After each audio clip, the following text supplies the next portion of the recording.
We are seeing college sports evolve right in front of us right now. Like, it is rapidly changing, and what freaks people out, especially coaches, is that they don't have control. Yeah. That scares them, because what are all these college football coaches and basketball coaches, what do they want? Power. It's all about that. And Nick Saban floated out this idea today, or the SEC spring meetings have been taking place, and he's been floating around this idea. Well, I just think that, yeah, I have no problem with that. I mean, unionize it, make it like the NFL. I mean, if it's going to be the same for everyone. Pause that. Okay, unionize it, make it like the NFL. Nick, do you fully understand what that means? That unionize college football to make it like the NFL. Okay.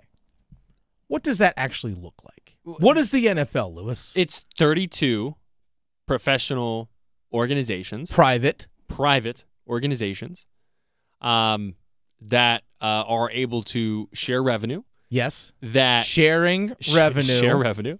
That have a, let's say if the 53-man game day roster, I know it's a little bit more, 50 times 32, it's like 1,500? Yeah, about? Plus injured reserve, plus so let's say practice squad, all that kind of stuff. 15 to 1,600-ish players that are involved, maybe a little more, like 1,700. That are all part of what? An NFL Players Association. It's the Players Association, a union. Yes. Okay. Who negotiates with who? The NFLPA negotiates with the owners, the commissioner, the representatives. Yes. Okay. So you're negotiating with one entity. Yes. Right? Okay. So we're collectively bargaining this. Yes. You think, Nick, that all of a sudden, like, oh, yeah, just to, this NIL stuff, let's get it all under control. You know what we do? Basically, he's saying you take the NIL money that boosters are putting into collectives.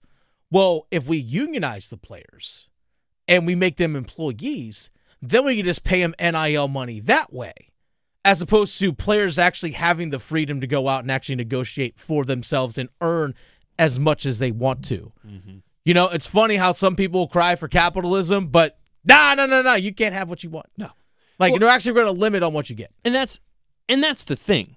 It's like, to be fair, Nick Saban has asked this question. Hey, what do you think about unions? He's asked this question. But to me, this is not, this isn't about, unionization or unions in college athletics. That's not what, I don't think that's what Nick Saban is really saying. I think it comes back to that whole power thing. It comes back to the massive changes. People do not like change. And one thing we were just talking about in the break, the NFL, for example, right? That's a professional organization. That's built up from the ground up professionally. Right now, in college athletics, you are trying to shift an amateur design into a more professional design where people are making money. Because, let's be real, that's where this is going eventually. Players are going to be compensated from universities. I think that's almost it's not a matter of if, it's a matter of when. And so you're dealing with that kind of foundation. It's difficult to change that foundation to match a more professional landscape. That's where kind of the union things come into play, where it would be very tough, very difficult to make that work. There are so many different factions, there's so many different organizations within college athletics. It's so many people involved. That's where things would get a little bit tricky and a little bit difficult. But ultimately, I don't think this is Nick Saban really talking about, hey, yeah, unions, let's do it. This is Nick Saban just trying to continue to stay ahead of the curve of being supportive of player compensation and all of that, and being upset about a lot of different change. Because the line that he says in there, he says, if it would be fair for everyone. Yeah. And we've talked so much about the discrepancies in what the SEC and the Big Ten are going to be making, what the ACC is going to be making, what the Pac-12 is going to be making. It's not going to be equal, because that's not how any of this works. It's not like college football, the NCAA, that's where the revenue gets split. It's conference by conference basis. So then you're looking at a situation where, are you having to create unions for each individual conference? Yeah. And then how does that work? It would be a tough thing to set up, and I don't think Nick Saban is ultimately, this isn't what he's talking about. He's talking more about his frustrations, I think, with just NIL and there being no consistent rules in place for how NIL operates in each individual state, which that is a conversation that we can have that I think would be important to address. Yeah, and I know the NCAA has spent a lot of money going into Capitol Hill to lobby for basically NIL control of athletes. Well, guess what? You know what Congress has been like? Nah, y'all, they should be able to make what they want. Everyone else can. Why can't your athletes do it? So for basically Congress is like, get out of here.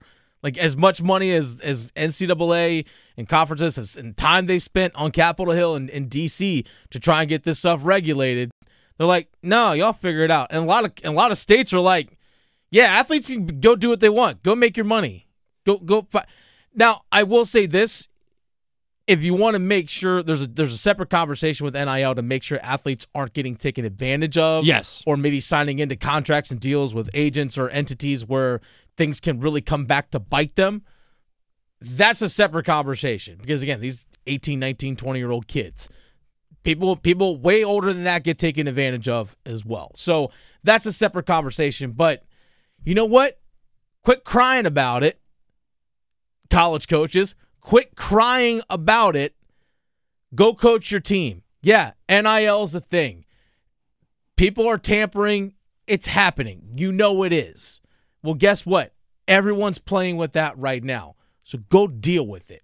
They were the NCAA coaches, all of them, so many of them, at least it appeared, were so against NIL. Their heels were so dug in that as an organization, college athletics was not ready for when it came about. And so everyone's been trying to play from behind. There's no major leadership. It is a situation that they are having to try and catch up on. And that's why I think you hear things like NIL or just a lack of understanding about like what any of this kind of stuff means being thrown out there. It frustrates me. If we made a list of our favorite offseason storylines just in general, and talk about NIL stuff for players, for coaches is probably one of my least favorite offseason storylines. Yeah, I'm with you on it. It just confuses me that college coaches are just whining. They're whining about the thing they can't control. That's really what it is. And they hate the fact that they lost control. Yeah. Sucks for you. Wham. Don't care. Cry me a river. Do not care about it. Look, is it an easy thing for you to deal with? No, it's not. So what?